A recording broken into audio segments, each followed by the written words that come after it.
আজ যেখানে আপনি ফ্ল্যাট কিনবেন ঠিক 15 বছর আগে সেখানে কিছুই ছিল না।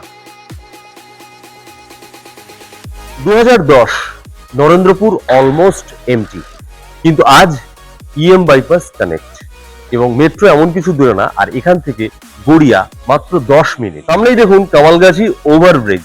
মানে 15 বছরে কিন্তু এখানে হিউজ গ্রোথ। মানে বোঝাই যাচ্ছে আগামী 5 থেকে 10 বছরের মধ্যে এই বেল্ট আরো বেশি ডেভেলপ হবে। একটা সত্যি কথা আপনাদেরকে বলি যে এখানে যে পাড়ার ভিতরের যে রাস্তাগুলো, মানে প্রজেক্ট থেকে বেরিয়ে ভিতরে যদি ঢুকি, সেই রাস্তাগুলো কিন্তু খুব একটা পলিশড না, একটু ন্যারো আছে।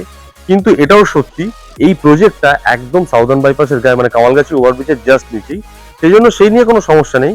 কিন্তু এটা ভিতরের একটা ঘটনা। আচ্ছা, এখন প্রশ্ন হলো এখানে থাকা কি ইজি? সেটাই দেখাবো পরের ভিডিওতে। আচ্ছা, কমেন্টে লিখুন আপনি কোনটা চান, রেডি না ফিউচার।